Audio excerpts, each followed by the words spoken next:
called for his boss to take a hike, to take a walk in the snow, a walk in the sand, whatever kind of walk it is, to walk out of the doors of this place.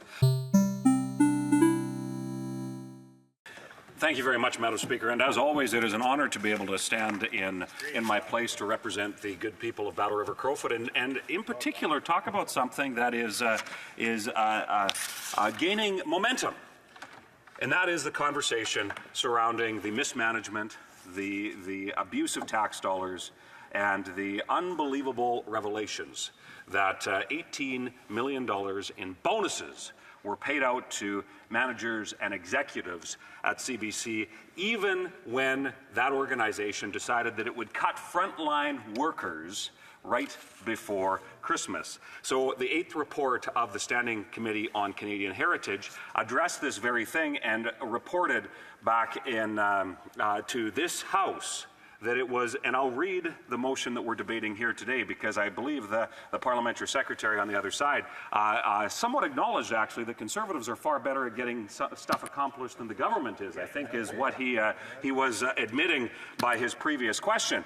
But the motion that we are debating here today is that given the job cuts announced at CBC Radio Canada for the year 2024, it would be inappropriate for the CBC to grant bonuses to executive members. So, Madam Speaker, it is a very simple and straightforward motion and cuts to the heart of where we are seeing the mismanagement at CBC. And certainly when it comes to the issue at hand, when you have a well-placed Liberal appointees getting rich off of tax dollars, and when it comes to the egregious example where job cuts announced just before Christmas, there was the current president of CBC came out, begged for more money, saying there'd be more job cuts if they couldn't get more cash from the government. Yet, unbelievably, they, at that same time, were going through the process of approving $18 million in bonuses, including, although we don't have the specifics because the CEO and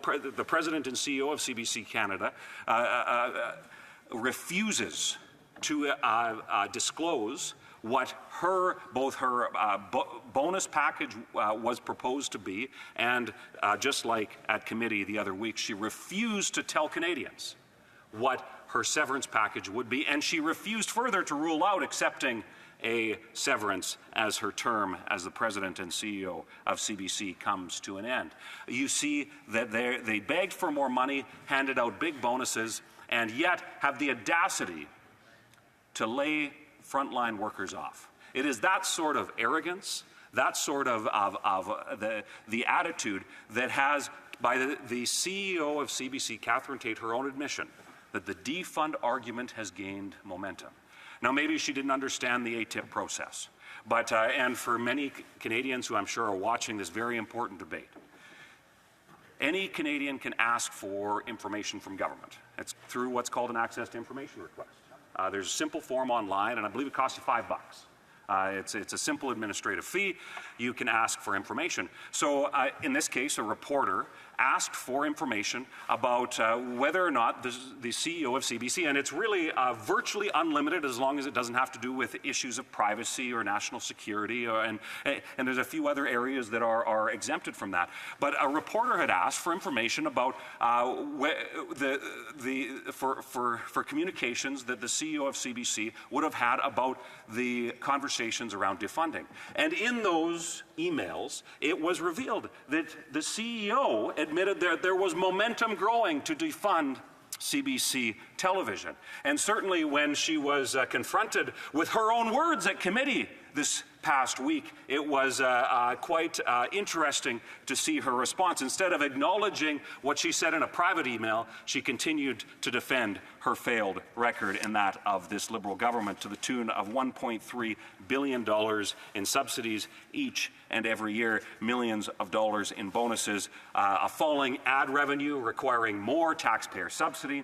At the same time, you have fewer and fewer Canadians that are watching CBC television. And, Madam Speaker, I would just note, it's interesting because there was this number thrown around at the Heritage Committee, and the CBC talks about 20 million people interacting with their services.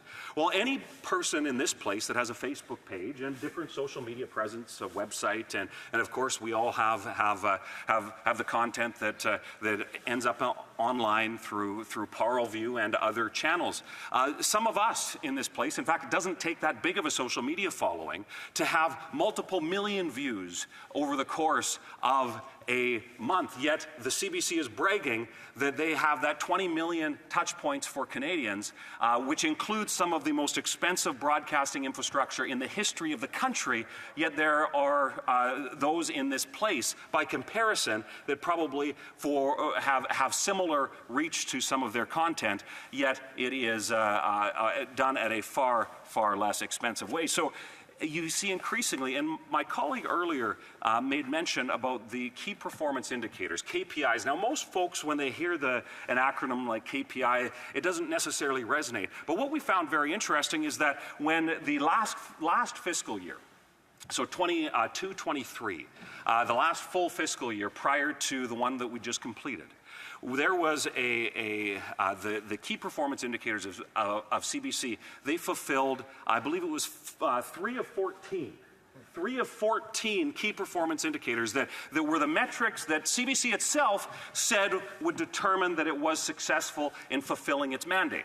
So it's a little bit like the student grading their own paper, and even they admitted that they were failing at doing so. But when it comes to what I would suggest would be common sense, is that when you're failing, you make changes. Well, they did make a change, and I'll admit that. But the change was not to improve what they're doing. It was to change the way that they evaluate how they're doing. So, Madam Speaker, we have a circumstance where the student was grading their own paper, and they acknowledged that they failed the first go-around, but instead of making changes to ensure that they stop failing in the future, they simply changed the metric to which they evaluated their poor performance in the past. And the result of that comes back to this. It comes back to cash. Cash in the pockets of executives. To the tune, Madam Speaker, if you can believe this, to the average executive, of which there are 43, and when I saw 43 executives, I thought that must be a typo. 43 executives at the public broadcaster? Like, give me a break. However, when it comes to the average of the bonus, $71,000 average for the bonus of each executive, to the tune of more than $3 million. Madam Speaker, at a time when Canadians are hurting, food bank usage has reached historic levels, home prices have doubled, the cost of everything is becoming unaffordable for regular Canadians, and the average Canadian makes less than what a CBC executive would have received in a bonus. How out of touch is that? And then to add insult to injury, they also told the President and CEO, those executives and the managers that received bonuses went to frontline staff at CBC before Christmas, nonetheless, and said, I'm sorry, your effort here isn't appreciated. I keep my job and my bonus, you lose yours. Go home and tell your family that. The arrogance is astounding. The mismanagement is such a reflection of what we see in the benches of this Liberal cabinet, where they would take for themselves, but literally put out on the street, hardworking men and women, those who actually do the work, while those who claim to make the decisions get rich. So after 9 years, Madam Speaker, we have seen that a failing performance virtually across the spectrum at CBC, lower ad revenue, lower viewers. In fact, the number of viewers that CBC gets is they're going to have to start changing the key performance indicator for that if they're even able to report it. And we see increasingly that Canadians are simply not wanting to watch the content that CBC is producing. That's the simple fact of the matter. So when it comes down to it, it's time for common sense. It is time to defund the CBC and ensure that bonuses are not paid out to rich executives at the same time that they are cutting frontline workers. Now, we get very political in this place, and we're politicians in a parliament. But, Madam Speaker, let me conclude with this by saying I hope that we can find unity in this place about cancelling the bonuses for executives when frontline workers saw their jobs cut. Questions and comments on Prime Minister Secretary, the Government House Leader. Madam Speaker, I'll get the opportunity to address the Chamber on a wide variety of issues reflecting on CBC, but the specific question I have for the member is a shell-shock moment for the member from Lethbridge when she was questioned in regards to CBC radio and really not necessarily knowing what to say, came back with the response, well, I kind of support the leader of the Conservative Party. And we're a little unclear. Can the member opposite provide a 100% guarantee that the Conservatives will not touch CBC radio? Will he provide that commitment now? For Crowfoot.